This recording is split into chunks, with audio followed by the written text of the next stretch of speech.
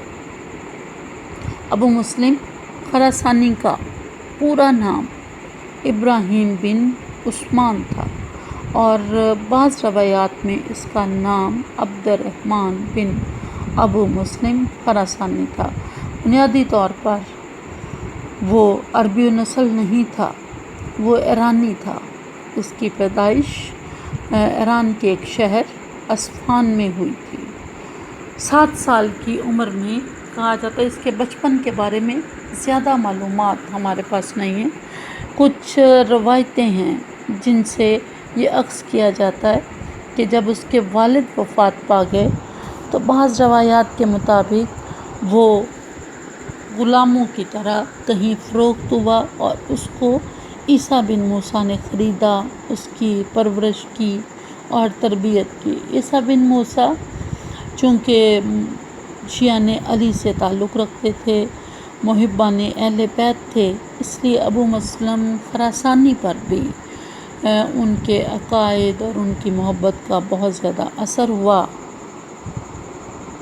اور یہ کہا جاتا ہے کہ ایک عباسی دائی کہتبہ کوفے سے جب گزرا تو اس کی نظر اس بچے پر پڑی، تو وہ اس بچے سے بہت زیادہ متاثر ہوا اور اس نے اسے لا کر امام ابراہیم جو کہ اس وقت تحریک کے قائد تھے ان کی خدمت میں پیش کر دیا۔ یہ ایک روایت ہے ابو مسلم خراسانی کے بچپن اور عباسی تحریک میں شمولیت کے متعلق۔ ایک اور روایت بھی کچھ مورخین نے بیان کی کہ ابو مسلم عیسیٰ بن ادریس اور موکل بن ادریس کا غلام تھا، اور اسے امام ابراہیم کے سامنے نہیں بلکہ امام محمد بن علی کے سامنے پیش کیا گیا۔ انہوں نے اس بچے کو خرید لیا اور وہ ابو مسلم کی ذہانت سے بہت زیادہ متاثر تھے۔ یہ بہت ہی ذہین بچہ تھا۔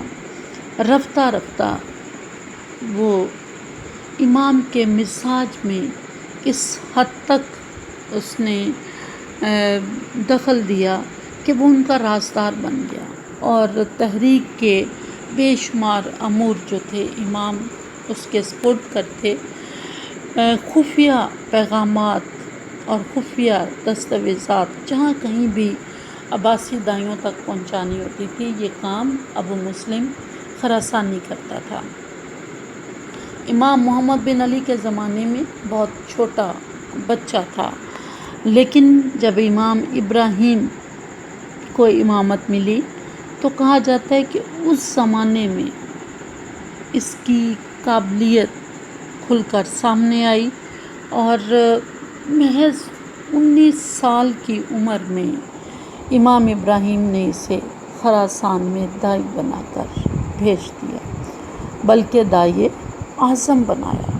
دائی بنیادی طور پر وہ کارکن ہوتے تھے جو تحریک کے لیے خفیہ پیغام رسانی لوگوں تک کرتے تھے اور لوگوں کو تحریک میں شامل کرتے تھے۔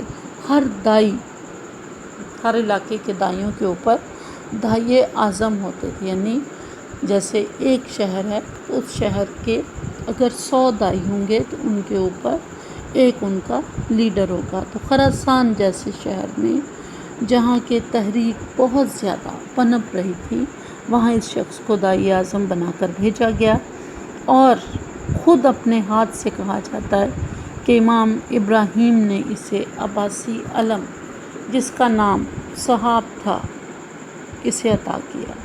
جب اس کو یہ علم اور دائی اعظم کا عہدہ دیا گیا تو اس کی عمر محض 19 سال تھی۔ 19 سال کی عمر میں وہ اس قابل ہو گیا کہ دائی سے آگے بڑھ کر دائی اعظم بن گیا۔ اب جب یہ خراسان پہنچا تو لوگوں نے اس کی کم عمری کی وجہ سے اس کی قیادت کو تسلیم کرنے سے انکار کر دیا، جس کا اسے بہت رنج ہوا اور یہ وہاں سے واپس چلا آیا۔ آ کر اس نے امام سے باقاعدہ شکایت کی اور امام نے تحریک کے کارکنوں کو ایک پیغام دے کر ابو مسلم خراسانی کو واپس بھیج دیا۔ جب یہ دوبارہ خراسان گیا تو اس نے تمام عباسی نقیب جمع کیے اور ان کی ایک کونسل بنائی۔ نقیب بھی ایک عہدہ تھا دائی کی طرح، جو کہ دائی سے بڑا عہدہ تھا، اور ہر شہر میں مرکزی طور پر 12 نقیب ہوتے تھے، لیکن ہر شہر کے اپنے نقیب بھی تھے۔ تو خراسان میں جتنے بھی نقیب تھے اس نے سب کو جمع کر کے باقاعدہ ان کی ایک کونسل تشکیل دی اور نقیبوں پر بھی ایک رکن اعلیٰ سلیمان بن کثیر کو مقرر کیا اور حکم دیا کہ خراسان کے چاروں طرف دائی پھیل جائیں اور لوگوں کو زیادہ سے زیادہ اس تحریک میں شامل کریں۔ کہا جاتا ہے کہ صرف 3 سال کے عرصے میں ابو مسلم خراسانی خراسان میں اس قابل ہو گیا کہ وہ علانیہ عباسی تحریک کا آغاز کریں۔ یہ بات یاد رکھیں کہ یہ تحریک جو ثانیہ کربلا کے بعد محمد بن حنفیہ نے شروع کی تھی، یہ خفیہ تحریک تھی۔ یہ کبھی بھی علانیہ تحریک کا رخ اس نے اختیار نہیں کیا، گو کہ اموی خلفاء کو ہمیشہ یہ شک ہوتا رہا کہ بنو ہاشم ان کے خلاف کسی نہ کسی سرگرمی میں ملوث ہیں، لیکن وہ کبھی یہ جان نہ پائے کہ وہ کون سی تحریک چلا رہے ہیں۔ گرفتاریاں بھی ہوتی تھیں، سزائیں بھی ہوتیں، لیکن یہ تحریک خفیہ طور پر ہی آگے بڑھتی رہی۔ ابو مسلم خراسانی جب خراسان گیا تو اس نے جہاں لوگوں کو، دائیوں کو یہ ٹاسک دیا کہ وہ زیادہ سے زیادہ لوگوں کو اس تحریک میں شامل کریں، وہاں اس نے عملی قدم بھی اٹھایا۔ اگر ابو مسلم خراسانی بھی دوسرے لوگوں کی طرح محض تحریک میں لوگ بھرتی کرتا رہتا تو شاید یہ تحریک اور بھی 100 سال تک کامیاب نہ ہو سکتی۔ اس نے اب دعوت کا عملی آغاز کیا اور خراسان میں باقاعدہ اس نے فوج بھرتی کرنا شروع کر دی۔ کہا جاتا ہے کہ اس نے 1 لاکھ کی فوج جب جمع کر لی، ظاہر ہے کہ لڑائی لڑنے کے لیے کارکن کام نہیں آتے بلکہ فوج کی ضرورت ہوتی ہے، تو 1 لاکھ کی فوج اب اس قابل تھی کہ وہ تحریک جو کئی برسوں سے خفیہ چل رہی ہے، اب اس کو بنو امیہ کے خلاف علانیہ شروع کیا جائے۔ اور پھر اس نے اس تحریک کا باقاعدہ اعلان کرنے کے لیے ایک جگہ اور ایک دن کا انتخاب کیا۔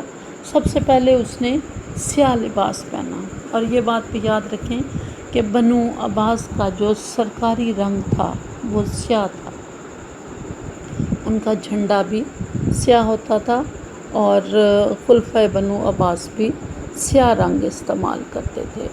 ابو مسلم نے سیاہ لباس پہنا۔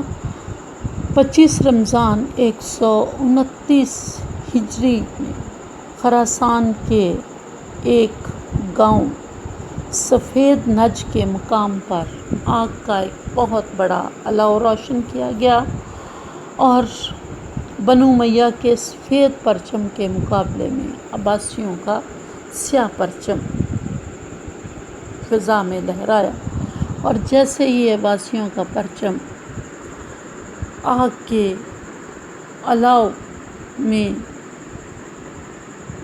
لہرایا تو جہاں رات کی تاریکی پھیل رہی تھی، اس آگ کی روشنی نے اسے دن میں بدل دیا۔ آگ کے شعلوں کے ساتھ جب سیاہ رنگ کا پرچم فضا میں بلند ہوا تو اسی دن ہی بنو امیہ کو گویا شکست ہو گئی۔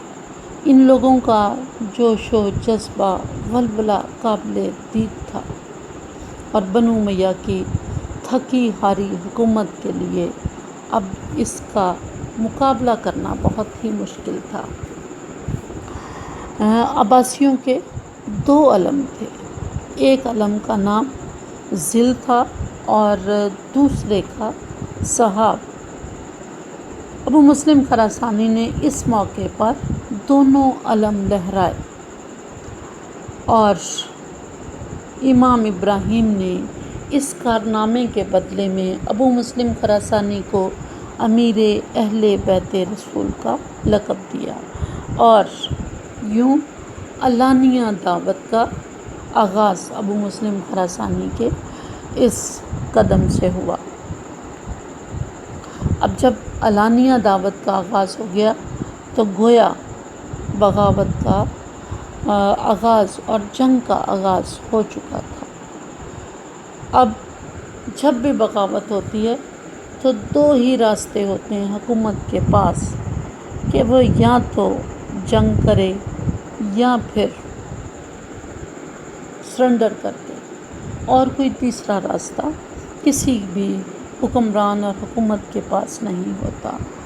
اب جب بغاوت ہو گئی تو یا بنو امیہ نے ان پر حملہ کرنا تھا یا انہوں نے بنو امیہ پر حملہ کرنا تھا، لیکن ابو مسلم خراسانی کے حوصلے اور ولولے اتنے بلند تھے کہ اس نے بنو امیہ کے خلاف خروج کی ابتدا کر دی۔ یعنی وہ کام جو بنو امیہ نے کرنا تھا وہ خود ابو مسلم خراسانی نے کیا۔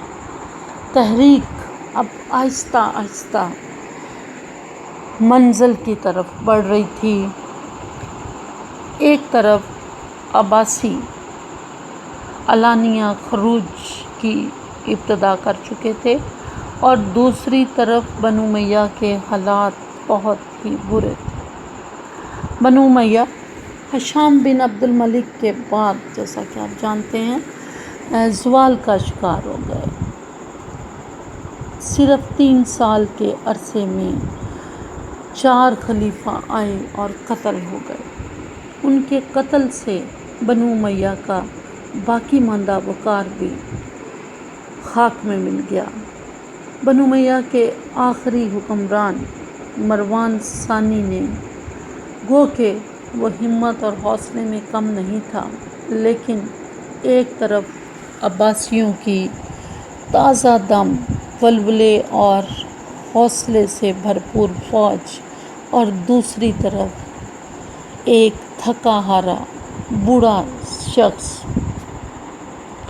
جو کہ ہر طرف سے مشکلات میں گھرا ہوا تھا، اس نے پوری کوشش کی کہ حوصلہ مندی کے ساتھ ان تمام حالات کا مقابلہ کرے۔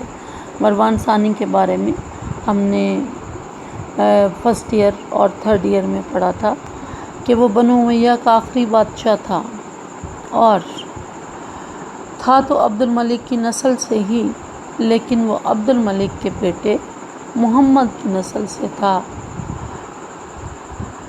اس نے جب اسے حکومت ملی تو اس کی عمر بھی بہت زیادہ تھی، بوڑھا ہو چکا تھا، لہٰذا اپنے تمام تر حوصلوں کے باوجود اس نے کوشش کی کہ وہ جیسے بھی ممکن ہو حالات کا مقابلہ کرے، لیکن اس کے مد مقابل مخالف بہت زیادہ تھے۔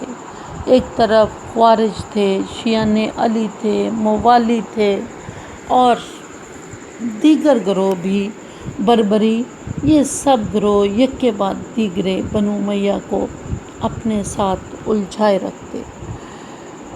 اور جب خراسان میں ابو مسلم خراسانی آگے بڑھ کر حملے کر رہا تھا، جنگ کی تیاری کر رہا تھا، تو مروان ثانی خوارج کے خلاف لڑنے میں مصروف تھا، اور ایک طرف وہ خوارج کے خلاف لڑ رہا تھا اور دوسری طرف عرب خود ایک دوسرے کے خلاف لڑ رہے تھے۔ عربوں کے 2 قبیلے ایسے تھے جن کے درمیان ایک مستقل خانہ جنگی ہمیشہ رہتی تھی۔ یہ یمنی اور مزری قبائل تھے۔ یہ جہاں کہیں بھی آباد ہوتے، اگر یہ صرف سن لیتے کہ فلاں علاقے میں لڑائی ہو رہی ہے تو ان کے درمیان دشمنی اس حد تک تھی کہ دوسرے شہر میں صرف یہ خبر سن کر ہی لڑائی شروع ہو جاتی اور کسی کو یہ معلوم نہ ہوتا کہ وہاں وہ دونوں کیوں لڑ رہے ہیں۔ اور خراسان میں بھی ان کے یہی حالات تھے۔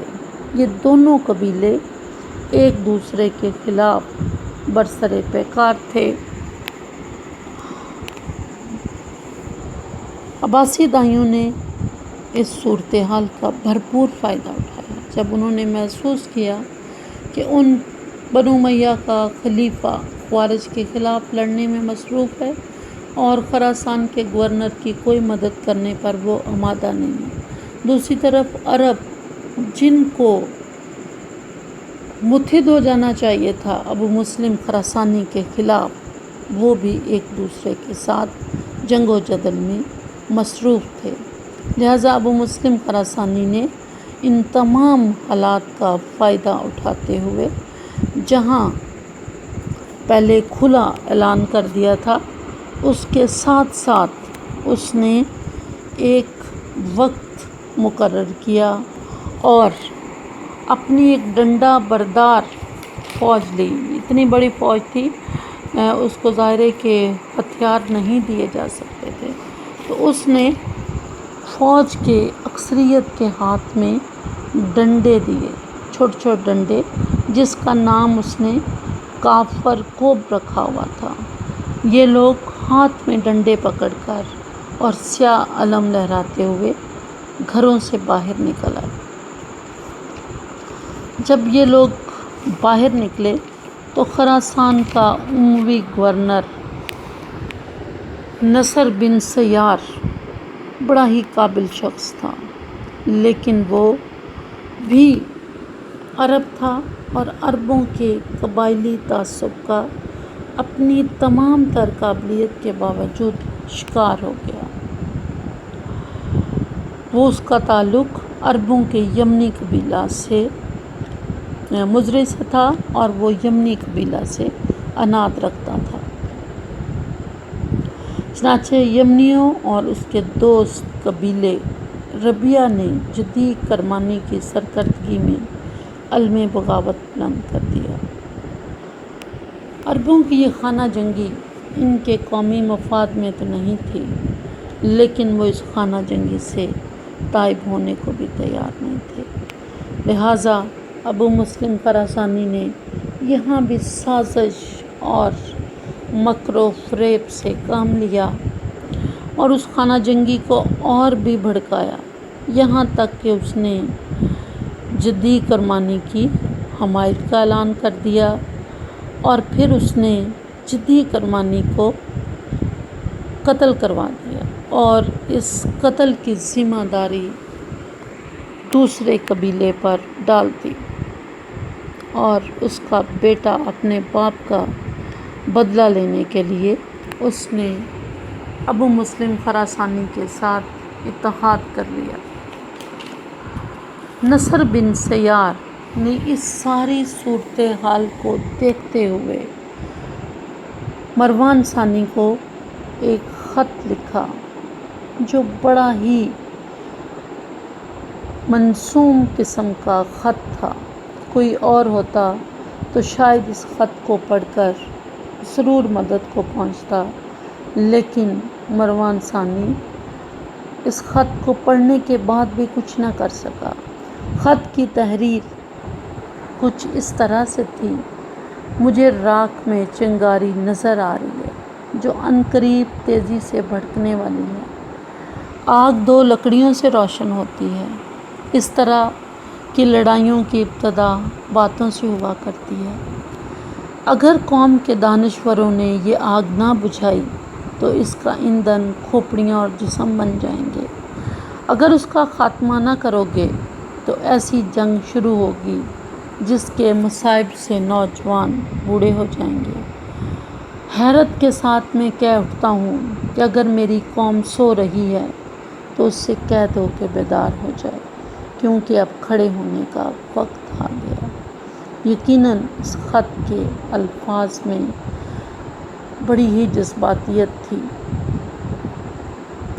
اور بڑی ہی دردمندانہ اپیل کی گئی تھی، لیکن کچھ حقیقتیں بہت تلخ ہوتی ہیں اور جذبات بہت پیچھے رہ جاتے ہیں۔ مروان ثانی بھی تلخ حقائق کا شکار ہو گیا اور اس نے نصر بن سیار کے جذبات کی کوئی بھی پرواہ نہ کر سکا یا اس کی کوئی مدد نہ کر سکا،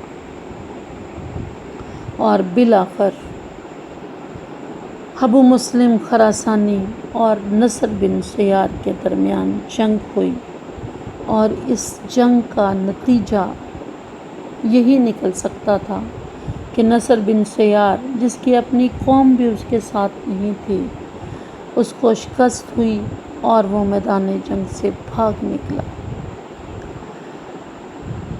رے اور ہمدان کے درمیانی مقام سادہ میں وہ بیماری کی وجہ سے وفات پا گیا۔ نصر کی شکست اور خراسان پر قبضہ، یہ وہ آغاز تھا جہاں عباسیوں نے اس خلافت کے قیام کے لیے شروع کیا۔ ابو مسلم خراسانی نے پورے خراسان پر قبضہ کر لیا اور وہاں جو عرب اکابرین تھے ان میں سے اکثریت کو قتل کروا دیا۔ وہ عربوں کو سخت ناپسند کرتے تھے، حالانکہ بنو عباس خود عرب تھے، لیکن اس پوری تحریک میں عربوں نے بنو عباس کا ساتھ نہیں دیا تھا، بلکہ عرب تمام کے تمام بنو امیہ کے ساتھ تھے، اور یہاں ساتھ دینے والے ایرانی تھے۔ اب اس کو ہم تفصیل کے ساتھ آگے پڑھیں گے کہ آخر عباسی تحریک میں ایرانی ہی کیوں شامل تھے، اور بنو عباس عرب ہوتے ہوئے بھی عربوں سے کیوں نفرت کرتے تھے، اور کیوں وہ عربوں کو قتل کرنا چاہتے تھے۔ اس کی تفصیل ہم جب کامیابی کے اسباب پڑھیں گے تو پھر اس کی تفصیل میں جائیں گے۔ ابھی ہم اپنے موضوع پر واپس آتے ہیں۔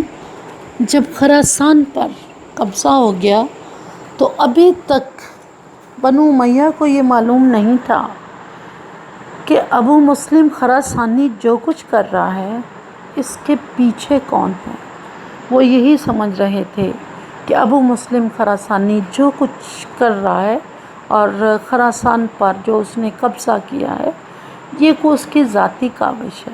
انہیں ہاشمی تحریک کے بارے میں اور اس تحریک کا قائد کون ہے بالکل معلوم نہیں تھا، اور جب معلوم ہوا تو انہوں نے پھر اس قائد یعنی امام ابراہیم کو قتل کر دیا۔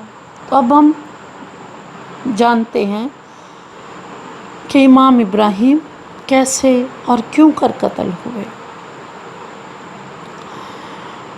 مروان ثانی ظاہر ہے کہ خراسان کی شکست کے بعد ہوشیار اور چوکنا ہو گیا تھا، اور وہ اس بات کی تحقیق کر رہا تھا، ٹول لگا رہا تھا کہ اس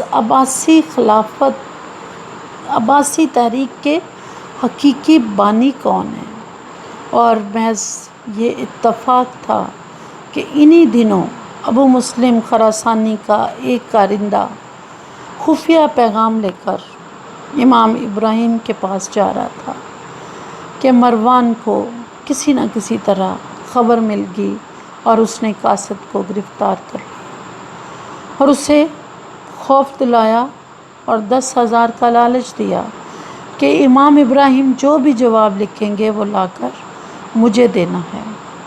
لہٰذا یہ جاسوس امام ابراہیم کے پاس پیغام لے کر پہنچا، اور امام ابراہیم نے جواب میں جو خط ابو مسلم کو لکھا تھا اس میں ابو مسلم کو کچھ ہدایات دی گئی تھی، اور لکھا گیا تھا کہ وہ دشمنوں کا جلد از جلد خاتمہ کر دے اور کسی بھی عربی بولنے والے کو زندہ نہ چھوڑے، یعنی جو بھی عرب خراسان میں آباد تھے سب کو قتل کر دیا جائے۔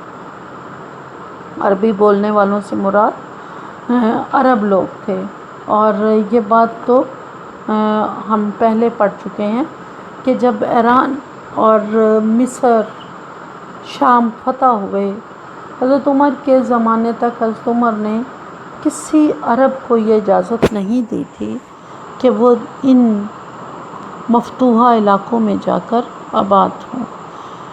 حضرت عمر کی قتل کے بعد حضرت عثمان نے تمام عربوں کو اجازت دے دی تھی کہ وہ جہاں چاہیں جا کر آباد ہو سکتے ہیں، لہٰذا عربوں نے بڑی بڑی جاگیریں ان مفتوحہ علاقوں میں حاصل کیں، وہاں جا کر یہ آباد ہو گئے۔ لہٰذا انہی عربوں کے لیے امام ابراہیم نے لکھا تھا کہ ان کو زندہ نہ چھوڑا ہو جائے۔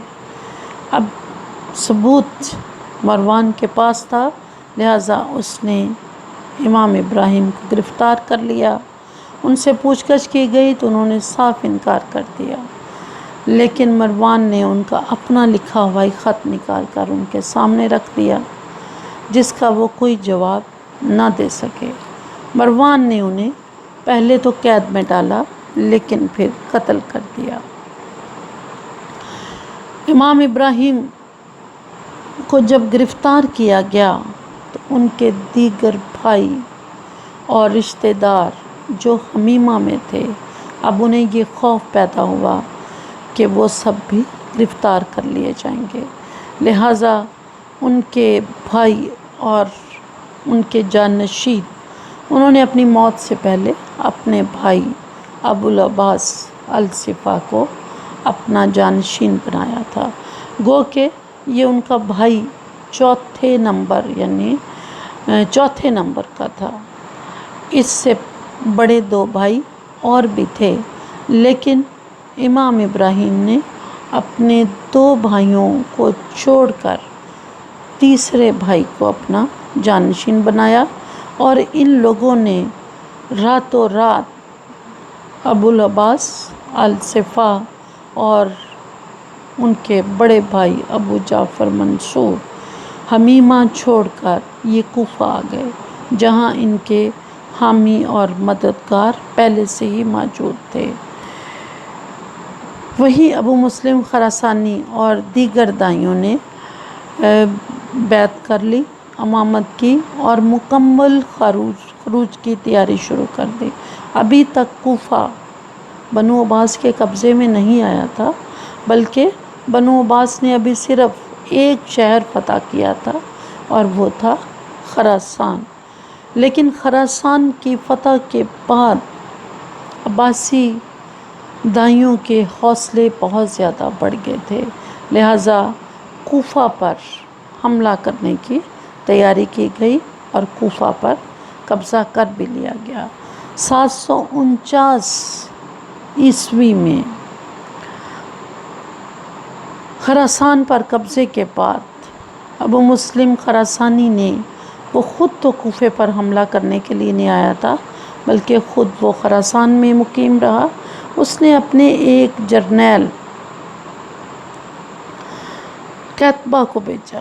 قیتبہ نے طوس، سوزقان، نیشاپور اور جرجان فتح کر کے اپنی پیش قدمی کو جاری رکھا، اور پھر اس نے رے، نہاوند، اصفہان اور حلوان بھی فتح کر لیے۔ گویا ایران فتح کرنے کے بعد یہ لوگ عراق پہنچے۔ ان سب نے کوفہ کا رخ کیا۔ قیتبہ کے ساتھ خالد برمکی بھی تھا، اور اس خالد برمکی کے بارے میں ہم تقریباً ہارون رشید کے زمانے تک پڑھتے رہیں گے، یہ ایک بہت بڑا خاندان تھا اور یہ بنو عباس کا دوسرا وزیر بھی تھا۔ عباسی دائیوں اور ابن حبیر والی عراق کی فوج کے درمیان جنگ ہوئی، گو کہ عباسی جرنیل قیتبہ دوران جنگ قتل ہو گیا، لیکن جیسے ہی وہ مرا اس کے بیٹے حسن بن قیتبہ نے آگے بڑھ کر فوج کی کمان سنبھال لی اور والی عراق جو کہ بنو امیہ کی طرف سے تھا ابن حبیرہ اس کو شکست دی۔ ابن حبیرہ پسپا ہو کر بھاگ کر واسطہ چلا گیا اور عباسیوں نے کوفہ پر قبضے کے بعد 132 ہجری میں باقاعدہ اپنی خلافت کا اعلان کر دیا۔ کہا جاتا ہے کہ بروز جمعہ 12 ربیع الاول 132 ہجری اور 749 عیسوی کو بنو عباس کے پہلے خلیفہ ابو العباس الصفاکی عباسی خلیفہ کی حیثیت سے کوفہ کی جامع مسجد میں بیعت ہوئی۔ اب اس بیعت کے بعد سچویشن بالکل ویسی ہی تھی۔ اگر ہم تاریخ میں تھوڑا سا پیچھے جائیں تو اسلامی سلطنت کی جو سچویشن تھی وہ حضرت علی کے زمانے میں حضرت رضی اللہ عنہ جب خلیفہ بنے اور امیر معاویہ نے ان کی خلافت کو تسلیم کرنے سے انکار کیا تو خلافت 2 حصوں میں تقسیم ہو گئی۔ حجاز، عراق، ایران یہ حضرت علی کے پاس تھے، دوسری طرف شام اور اس سے ملحق علاقے امیر معاویہ کے پاس تھے۔ سچویشن پھر اسی طرح اس وقت بنی جب ثانیہ کربلا کے بعد عبداللہ بن زبیر نے حملہ کیا، عبداللہ بن زبیر نے خلافت سنبھالی، تو بالکل وہی سچویشن تھی جو حضرت علی کے زمانے میں تھی کہ عراق، حجاز، ایران یہ عبداللہ بن زبیر کے پاس تھے اور وہ علاقے جو اس وقت امیر معاویہ کے پاس تھے وہی علاقے مروان اور عبد الملک کے پاس تھے۔ یہ لڑائی اس وقت جب الصفا نے بیعت کی تو صورتحال بالکل ویسی ہی تھی۔ وہ علاقے جو اس سے پہلے حضرت علی اور حضرت عثمان کے پاس تھے وہ اب عباسیوں کے پاس حضرت عبداللہ بن زبیر کے پاس تھے، وہی علاقے اب بنو عباس کے پاس تھے، اور جو علاقے پہلے امیر معاویہ اور عبد الملک کے پاس تھے وہی علاقے اب مروان ثانی کے پاس تھے۔ اب سلطنت دونوں طرف آدھی آدھی تھی۔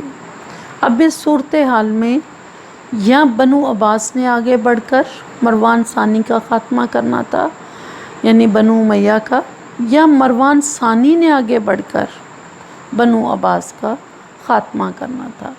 دونوں کے مابین جنگ ناگزیر تھی اور پھر 132 ہجری میں معرکہ ضاب ہوا اور اموی حکومت کا خاتمہ ہو گیا۔ 11 جمادی الثانی 132 ہجری اور 750 عیسوی میں مروان ثانی جب خوارج اور دیگر باغیوں سے اس کو فرصت ملی تو اس نے حالات کی سنگینی کو محسوس کیا اور اسے احساس ہوا کہ اسے نصر بن سیار کی مدد کرنا چاہیے تھی اور عباسیوں کو خراسان میں ہی روکنا چاہیے تھا، لیکن جو ہونا تھا وہ ہو چکا تھا۔ اب وہ 1,20,000 کا لشکر لے کر بنو عباس کے خلاف جنگ کے لیے نکلا دریائے ضاب کے کنارے، اور دوسری طرف بنو عباس کا سپہ سالار عبداللہ بن علی کی سرکردگی میں عباسی افواج آگے بڑھی۔ دریائے زاب کے کنارے دونوں لشکر خیمہ زن ہوئے اور اسی دریا کے کنارے پر شدید جنگ ہوئی۔ مروان ثانی نے بڑی بہادری اور دلیری سے مقابلہ کیا۔ 1,20,000 کی فوج بہت بڑی فوج ہوتی ہے، لیکن حالانکہ ان کے مقابلے میں عباسیوں کی فوج بہت ہی کم تھی، لیکن عباسیوں کے اندر جو جذبہ تھا، جو جوش تھا، جو ولولہ تھا، یہ ایک جنگ جیتنے کا، جنگیں تعداد سے اور اسلحے سے بعض اوقات نہیں جیتی جاتی، گو کہ اسلحہ اور تعداد کو بھی ہم مائنس نہیں کر سکتے، لیکن جنگ حوصلے سے جیتی اور لڑی جاتی ہے۔ جنگ لڑنے کے لیے جو حوصلہ درکار ہوتا ہے اور جو فتح کا یقین ہوتا ہے، وہی فری کیمپ میں سے کسی ایک کو کامیاب کرتا ہے۔ مروان ثانی اتنی بڑی فوج کے باوجود بھی شاید فتح کے یقین کے ساتھ نہیں آیا تھا، اس لیے وہ جنگ ہار گیا اور عباسی جیت گئے۔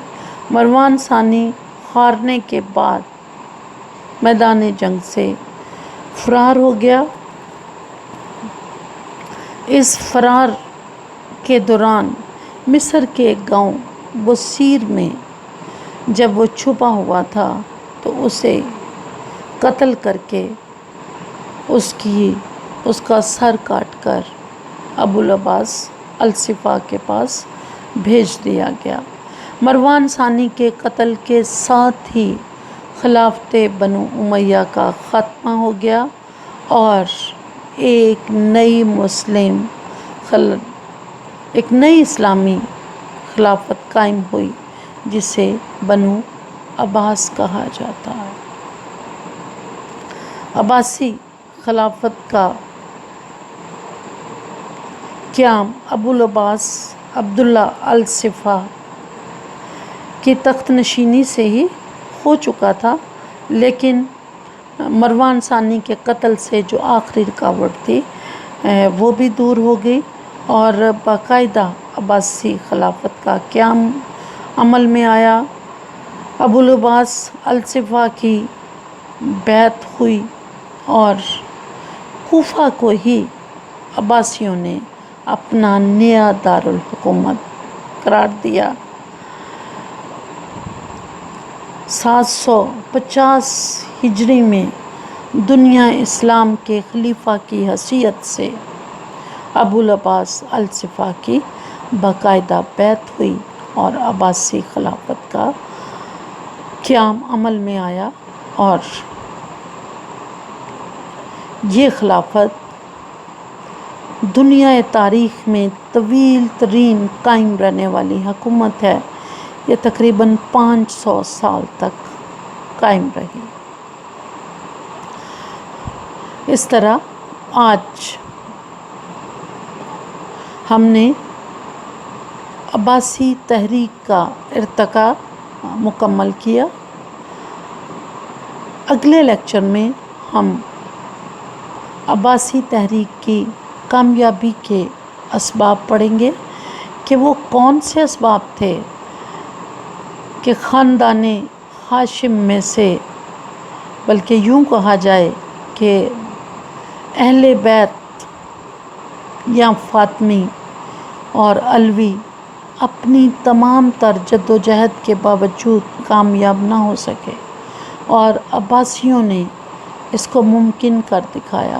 آخر وہ کون سی وجوہات تھیں جن کی وجہ سے یہ کامیابی عمل میں آئی، اور پھر ہم اس کامیابی کے نتائج اور اثرات کا بھی جائزہ لیں گے۔